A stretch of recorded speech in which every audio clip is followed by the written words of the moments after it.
What's going on over at Harley-Davidson? Harley-Davidson has found itself in the news recently over some of the actions going on with their board of directors and their CEO, Jochen Zeitz. Today, Dantzler and I break down kind of what we're seeing, what the data points are telling us, and kind of where we think dealers could be concentrating right now.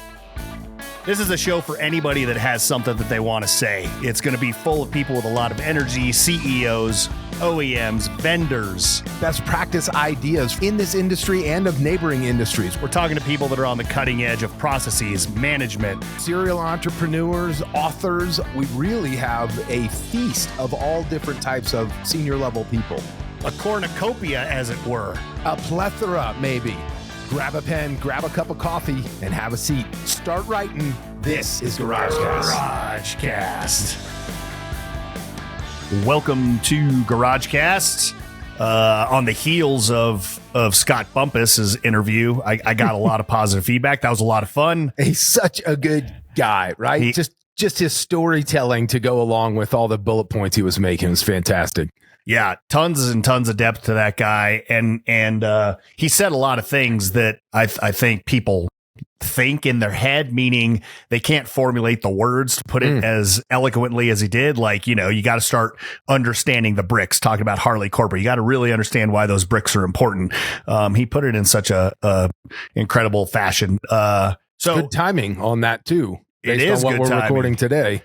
Yeah. So, I mean, we recorded Scott's episode. Now we're, I don't know, as we record this, we're probably a week past, right? And we recorded Scott's episode about 10 days before it aired. So, you know, there's a lot of stuff going on with Harley-Davidson right now. And personally, I think everybody that is a Harley-Davidson dealer or follows Harley-Davidson intimately or owns their stock for sure, and then the mothership itself, the motor company, everybody knows what's going on there because a lot of it is playing out publicly on websites, been some reports in the Wall Street Journal, so on and so forth. But I think you would agree with me that there's a large portion of our clients and a large portion of people that listen to this show that, you know, the marine dealers, the metric dealers in the power sports space, the European brands that, man, they hear some grumblings about Harley and man, seems like Harley dealers are kind of suffering right now, but I don't think they understand the breadth and the depth of really what's shaking. Would you agree with that? Yeah, they're not watching it on a daily basis. I did have one marine dealer,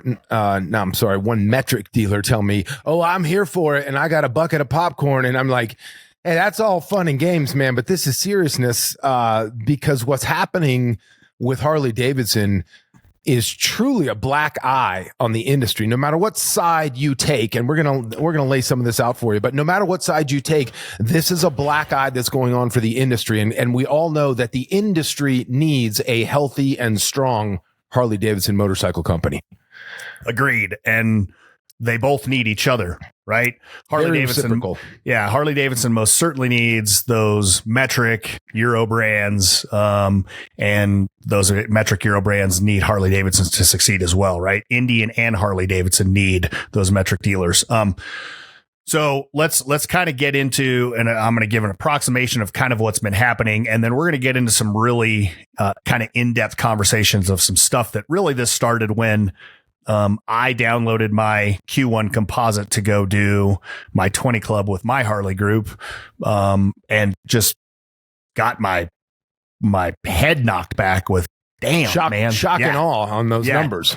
Crazy, the numbers. So first and foremost, for a couple years now, you've had some boots on the ground movement and sentiment that Harley-Davidson kind of has lost its path, right? Lost its soul, lost its culture. Right. Forgot who they were. Yeah. And as Scott alluded to, you know, the loss of understanding of those bricks and why that is so important. So that's been going on. And the ire seems to be pointed at the CEO, Jochen Zeitz, who's the CEO and also the chairman of the board of Harley-Davidson. So just recently, there's this mix-up of Harley-Davidson. H Partners has a guy by the name of Jared Dorteville on their board, and he is pushing this narrative that we need a new.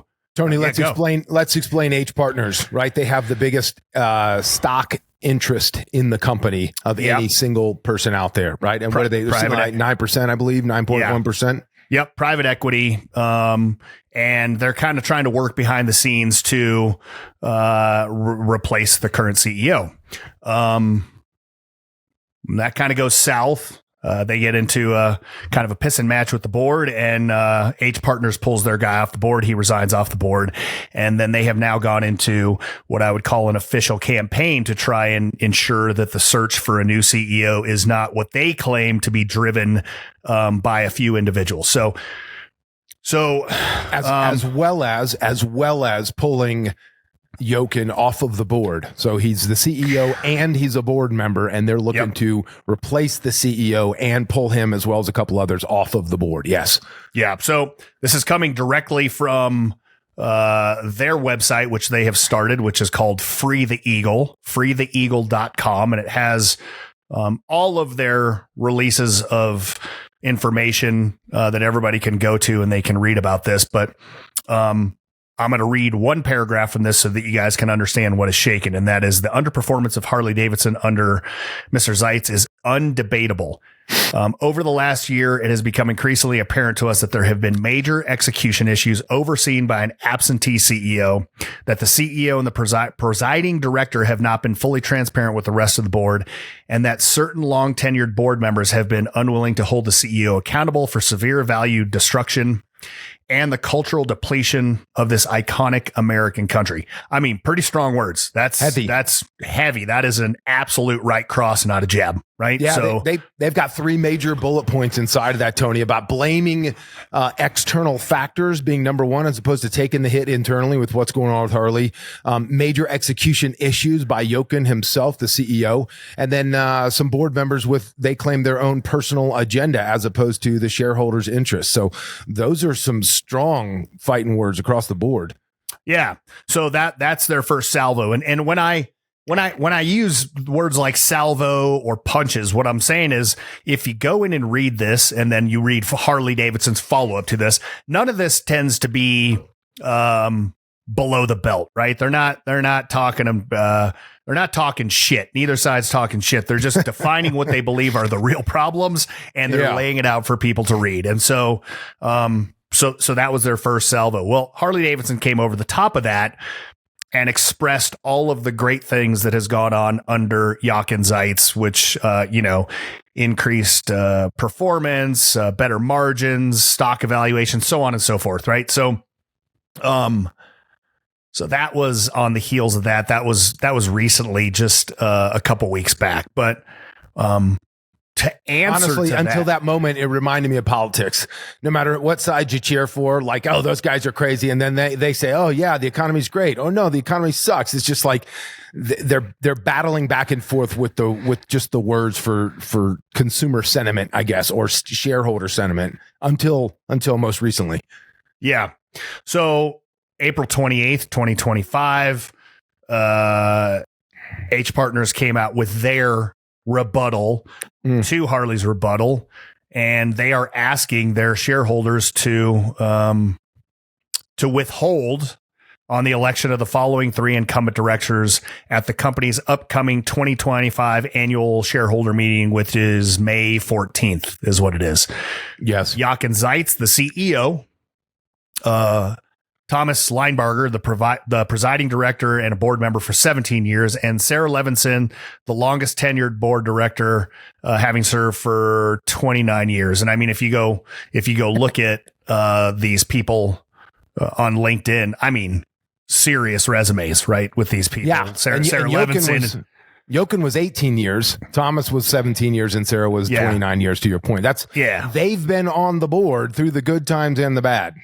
For sure they have. And also, just to make sure everybody knows that these people are not, jokers. I mean, they have a long resume of running major corporations and doing some major things, from MTV to Cummins to Puma, so on and so forth. But, the point being, Sam, is that there's a future vote on May 14th, and it is playing out publicly now what is going on. And H Partners is trying to collect enough people to withhold what's going on to see if they can't rid themselves of Jochen Linebarger and Sarah Levinson on the board because they feel that those three individuals are working together to get Jochen's next replacement into the CEO position of Harley-Davidson, which then keeps Jochen on the board of the directors as the executive, which then dealers are saying and people in the industry are saying, well, it's just the same thing. If I take the guy who everybody wants out of there, right?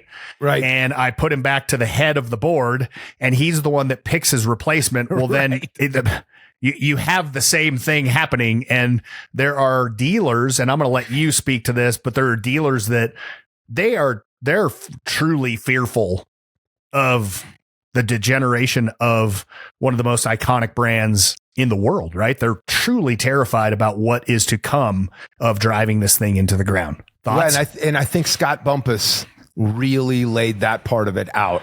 Like, what is missing? Because they're running it, they being the current board over at Harley, they are running it as almost any other business. And that's probably not fair. And I'm struggling for words on that. But the reality is there's so much more to Harley than a motorcycle manufacturer. It is the history that people buy into. It is the camaraderie that people buy into. It's this iconic, legendary brand that people buy into.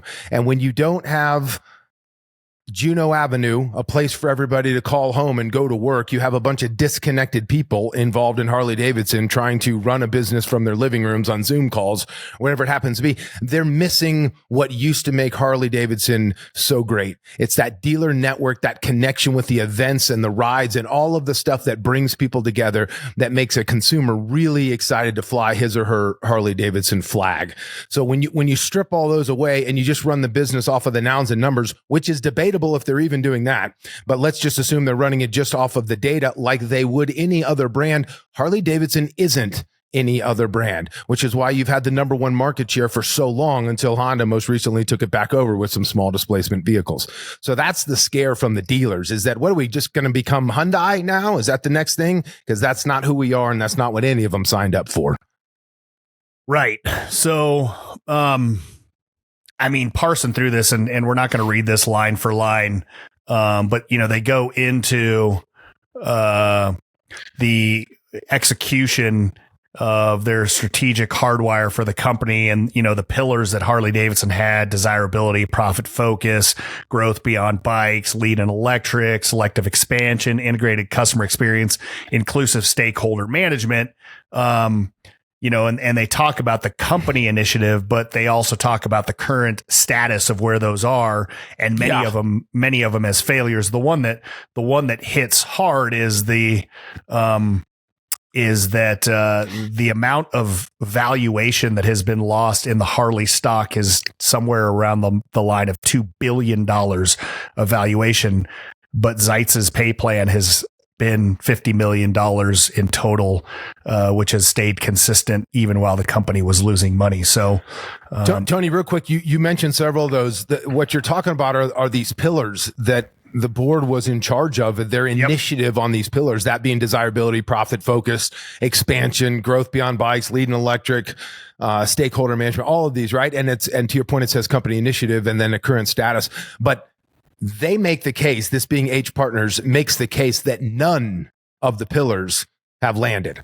All of these pillars that Harley and Jochen are raising the flag saying, hey, we're doing a good job, none of them have landed. And then they go behind it and they give you the data to justify every single one of those, right? They, you know, like select expansion and redefinition, launch entry level and adventure touring motorcycles to build momentum in these categories as an example. And then they tell you that total adventure touring and entry level product sales have fallen by more than 60% since 2022. Company doesn't have a current and viable entry level product, which we've talked about on this very podcast, right? Yeah. That's one of many of these pillars that they have decided to attack, and maybe rightfully so. And their whole goal is twofold: revitalization of this storied company and return to greatness, which you got to applaud the efforts behind it, even if you may not agree with some of the content contained within. Yeah. So which brings me to, you know, you're in my conversation yesterday, which is, you know, I opened up my composite and, you know, I was getting ready to go through and do all the things that I do on my composite. And, you know, I called the chairperson and I just was looking at the numbers and honestly, man, it's shocking because first and foremost, let's just say this. And we've said this a million times, any dealer that chooses to participate in a peer advisor group, a 20 club in any industry, I don't care if it's a dentist, if it's marine, I don't care if it is lawn and garden, you are already going to be a way more astute business operator because you're taking the time to really get in depth, have your board of advisors, listen to what they say and make changes to your business. You're already going to be astute. When I say that our 6 Harley-Davidson groups are full of astute dealers, I can say with confidence, not all of them, not every single one of them, we have a large portion of some of the best dealers in the Harley-Davidson space. We just do. They operate at high margin. They set the pace for the industry. They kick serious ass, right? So when I say that I open up a composite and I was absolutely shocked by the numbers, it says something with some of these dealers. So the first thing that caught me, because I go to the front pages and I think it's page 6, the profitability pages where we start with operating profit, sales, F&I, motor close, so on and so forth. The operating profit, this blew me away, dude. So the national average net operating profit for Q1 in total. So it takes all of our 6 dealer groups, all of our 620 clubs. It provides that national average was negative 1.4%. That means the nation on average lost money in Q1. Now, really quick, I want to stop everybody from freaking out and saying, well, dude, it's Q1. I know it's Q1, but year over year, profound difference. Like at least they were making money, but they on average are losing 1.4% at the bottom line, dude. Thoughts? Well, I'm looking to add a positive 3% from the year prior, right? So that gives you a 4-point delta between the years. So yeah, it can be Q1 all day long, but when we're at 4 points down, it's one thing to feel like, oh, it doesn't feel like we're doing so well and whatever. And then all of a sudden the numbers come out. To be fair, as we're sitting here recording this in last bit of April here, this month has gone far better for most dealers that I've been talking to. So to be fair, it is it is starting to come back up. But for Q1 to be back down in that territory, we've never, since you and I have been playing this game, Tony, we've never seen that. So we've got the performance validating the feeling that's been coming on now for a long time. That's my first thought. It's gut wrenching. Yeah, and I looked at the dealers that are below the national average in my Harley 3 group, and it was about 2/3 of those dealers, right? And I look at the dealerships, and I know a lot of these people personally, and I'm thinking to myself, that dude right there is a kick-ass operator that is ding-da-dong in their store every single day and on Sundays. They know how to work it. They know how to do deals. They know how to get people through their door, and they're still in brackets. That was a wake-up call to me. That was terrifying to me. Again, sky's not falling, but in totality, the aggregate of everything that is going on, and remember, this episode is to educate everybody that is not a Harley-Davidson dealer, because a lot of Harley-Davidson dealers right now are going, yeah, no shit. We've been telling you, and we've been listening to this for a long time. I want one more point, then I'm going to let you take the next point. And that is, if we're going to break it down, we take that net operating profit for Q1 as a negative number. Yeah. If you take the op profit per vehicle, correct, that is crazy. It is negative $382. That means that on average, a Harley-Davidson dealer in Q1 lost almost $400 every time a unit went out the door. Think about dealers that don't charge freight and setup or a dock fee. And the average one of our awesome dealers lost $400 per unit sold. Again, staggering number. I think, Tony, the more staggering number to me, not the dollars of it all, because that's kind of the result, is the front end of the result, is what opportunities do we have to be at bat, as Ed used to say. And when you look at, and we've seen an erosion of transaction with the Harley space since COVID began. It started by not being able to have events because of COVID, and it seemed like it carried, and your core customers were still coming in all through the years, but those fly-by-night customers, as I'll call them, the people who are coming for your hot dogs and your whatever, and occasionally we'd get a bike sale off of those people. We've seen that erode now for 5 consecutive years. But now here we are in Q1 of 2025 with a 24% drop in transactions. So that's all transactions inside the store, not called major unit sales, right? Usually that's the time when people are coming in, they're buying gloves, they're buying helmets, they're buying whatever it happens to be. They're in your store, they're getting their bikes ready in the service department. A 24% drop in transactional data. What's the first reaction for you on that one, Tony? Again, it validated the things that dealers had been telling me from the end of last year, which is I can't get the door to swing. Nobody's walking through the door, and nobody had an interest. And so it was another one of those jaw dropping moments that it played into the whole thing that we've been listening to. To be fair, all leads went up from 500 to 618, right? So we had 100 plus more digital leads that came in because you could make the argument that a lot of people are starting that journey online as opposed to coming in the front door. But the bottom line is they're not in your store doing business inside your store, at least for Q1. All right, let's go to the third point. And this is another one when, I'm sitting here trying to weigh out what shocked me more. This was another one that hit me hard, which was Harley-Davidson dealers national average have a 37% increase in obsolescent inventory, which, most Harley-Davidson dealers are turning and burning. 37% increase from Q1 of 2024, to 2025. That's a lot of money that is sitting there with stuff that's had a birthday. And, we've had suggestions in the Harley space, which I think we should look into in the future, which is taking our OBS number and decreasing what it means, right? So instead of the 365, we're into maybe a half year supply or a 9-month supply is when it should hit obsolescence, depending on model. But that's a pretty large number for Harley-Davidson dealers to have, as a 37% increase. Yeah, I just don't know. I don't know if that piece is a surprise, just because we've been dealing with it now for a solid 6 months with Harley-Davidson inventory. Yep. So that's not a surprise, but it just adds fuel to the fire of the operating profit being where it is. Another number that would add fuel to the fire would be your absorption number. Absorption's at an all-time low of 33%.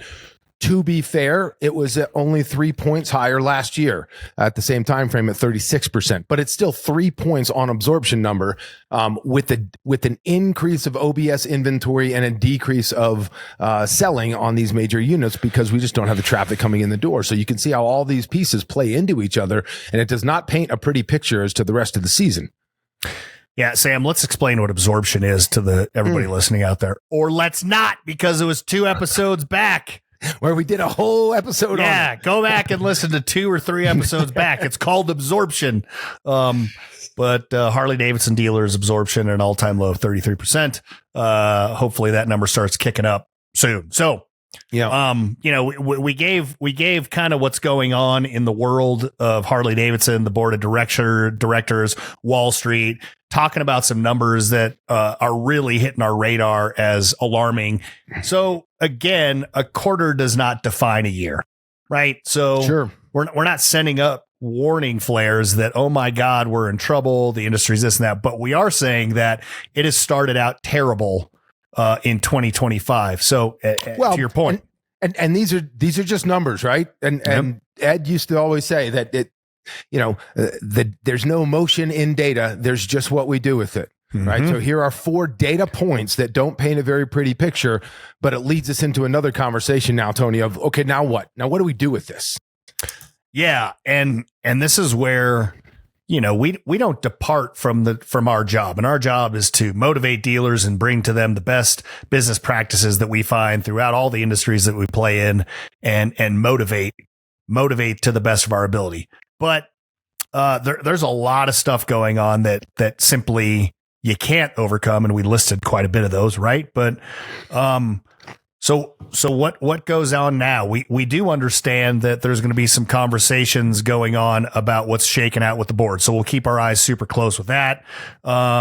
the DAC conversations with the board of how the dealers can actually get through to the board, or they can actually work with the motor company at a greater level to make sure that we gain that partnership back, because that's the thing to me that I feel like, 10 years ago. Yeah. 10 years ago, when we started Garage Composites, there was your typical grumblings of, Harley doesn't want to listen to us on that one, and they're going to give us too much inventory here. Or they want us to do this and that with our structures and whatnot. But there was not this adversarial relationship that there is now, which is they not only are not going to listen to us, it's almost like they don't like us. And so I think one of the big things that needs to happen is we need to get that esprit de corps working together and understand that without the other one fails. Harley-Davidson Motor. Esprit de corps, Tony. I don't think Scott Bumpus knows what that means. Scott Bumpus maybe does. I do, You but don't. why don't you lay that out for the Scott Bumpuses of the world, please? Yeah, the Scott Bumpuses of the world. That is just camaraderie, man. You do know what that is, right? Camaraderie. You can just use that word. You don't have to use these esprit de fancy corps words. works too. $5 words. A plethora of ideas coming from Tony today. You know what's interesting? You talk about the adversarial relationship that wasn't there 10 years ago, and it was manufacturer versus dealer, but it wasn't like it is right now. And I'm just looking at this report over here. The three longest tenured board members, which are the ones in question that we brought up earlier on the podcast, have overlapped for 17 years. They've been in these chairs for 17 years. So to the point earlier of they've been there when times have been really good, and now they're there. They're also holding the bag of responsibility for where we are right now. And maybe one fuels the other, Tony. You talk about the lack of camaraderie, and now it's become adversarial. I mean, when everybody's winning, everybody's in a good mood and you're best friends. And then when everybody's not winning, you see that friction that comes into play. You mentioned earlier the Dealer Advisory Council. And I've been thinking about that. And I've been thinking, to those who don't know, it is a dealer. It's exactly what it says, a dealer advisory council. It's a group of dealers that help advise the board on the direction of the company. And I'm sure they could get together with the board members and have a conversation. And I just wonder if that gets spun a different way. Like, oh, yeah, now the DAC's on board with keeping the leadership the same and nothing changes moving forward. So for those of you on the sidelines watching, there are a lot of pieces in play that are all complicated in their own right, that all have to be sifted through, which is why I think it's become adversarial to this point. And I don't think it's going to get cleared up soon. I think it's going to play. I don't think this one vote, whether we hold out on the vote or we don't, I don't think it's getting cleared up by that particular date. What was that date you said on the 5/14, May 14? Yeah, May 14. Yeah. I do think I think you're right. It doesn't get solved, but I think a significant portion of the problems that are going on and the dysfunction that is involved right now goes to having a manufacturer and a dealer base that could not be farther apart right now. And Envision, really. Yeah. Envision, they're so far apart. Yeah. It's so much more layered than just we are a manufacturer. You need to just produce motorcycles, and we'll worry about selling them. I mean, that's been the conversation for years, particularly with Harley. But it's far more layered now as far as what truly is the brand of Harley-Davidson. Yeah. So, how do dealers compete in an environment where customers are dwindling, and we're not getting the opportunities? And Sam and I talked about this, and it does go back to the age-old premise that we've always talked about, which is there is still there is a dealer base that is beat down. And I guarantee you that there are people within your dealership that are smart enough to be able to read the news that comes out on the internet or watch the reports that are coming out on TV. They also can feel the tempo and the pace from the owner to the general manager. And that flows through to all the management, which then flows through to all of your key team members out there. And I'm going to say that right now we're in a crazy battle and we're watching front row, that dude with the popcorn watching this. We are in a front row, watching what's going on with the board of directors. And it's going to be very interesting to see what happens on May 14th. We'll report back, but there are still things that you can focus on in your dealership walls that can still continue to help you win the day. And I know that is coming on the heels of very astute dealers saying, man, this has been a really, really trying 4 months, 6 months, 8 months, whatever, fill in the months.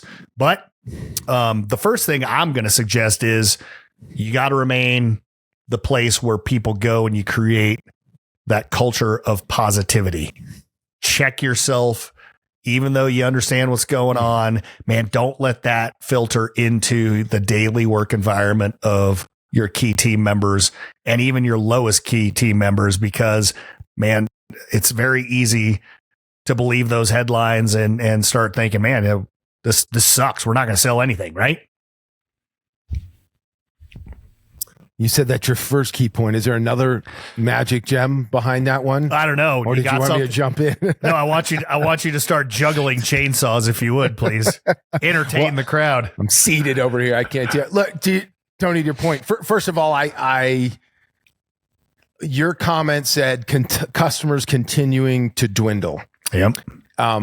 Based on results, we are seeing customers continue to dwindle. But the reality is, with all the economic factors that are going on right now in a lot of want-based industries, there are simply people standing on the sidelines. It's not a lack of people interested in motorcycling or power sports or Harley-Davidson specifically. There are a lot of people that would love to participate in this brand. And quite frankly, I see this brand turning around hard. If it gets the right leadership, I see it coming back on so strong. It's been so resilient since inception. I don't see it going anywhere. So I don't think it's just that nobody's riding motorcycles anymore. I just think it's the drama that Harley's in specifically and the climate of where we are with the economy that's contributing to that phrase, customers are continuing to dwindle. So take that one with a grain of salt. But when I look at the data, and again, there's no emotion in data, there's just what we do with it. Let's look at two numbers I'll give you. One is the appointment set number. Remember, I told you the leads are up. Your digital leads are up over last year. The problem is our appointment set, knowing that we could have a 40+% benchmark. We do have a 42.2% benchmark. Your appointment set as an industry is at 24.5%. What we can do is focus on what we can control. And what you can control is engaging your digital leads with a better experience to get them to come in the door. So there's a massive opportunity there for appointment set to drive up that number, which would yield, my hope, would be a higher delivery ratio. Your transactions to deliveries on average is running at 27.3 with a benchmark of 15.3. Now, you may disagree with our benchmark for all the reasons that you have in your head, but somewhere between 27.3 and the benchmark of 15.3 is a number that everybody can get behind, and I'm going to suggest you go with 20. The difference between 27 and 20 is significant, and it's about a third more major units to the bottom line. So let's focus on the customers who are in our store, and let's focus on the ones that are putting their hand up in the digital space to cause the others to come into the door so that we can capitalize on that transactional ratio. Love it. If and anybody, get your popcorn. That's it. And get your popcorn and hold on tight. If anybody from Harley-Davidson Motor Company wants to come on to GarageCast and talk about their numbers and or what they have to say, info@Garage Composites, reach out. We'll have you on, and we'd love to discuss this with you. Anything else? That would be great. No cheap shots for those of you who are listening from Harley. Please, we'd love to have you on and have an honest conversation here. So, and I don't believe. Listen, at the end of the day, if any of this was taken as cheap shots, well, then you're the way you hear things is set the wrong way, because all we're doing is reading facts. That's pure facts. It's in black and white. There was no subjectivity. Except for your fancy words, you're embellishing words. I have to go look that one up. Let me Dantzler this down. Y'all just need to get along and be friends. Let's go. That's what it Grab is. Grab a bourbon and have a seat. There you go. For Sam Dantzler, I'm Tony Gonzalez. This has been GarageCast. Have a fantastic Tuesday, everybody. Thanks, everybody.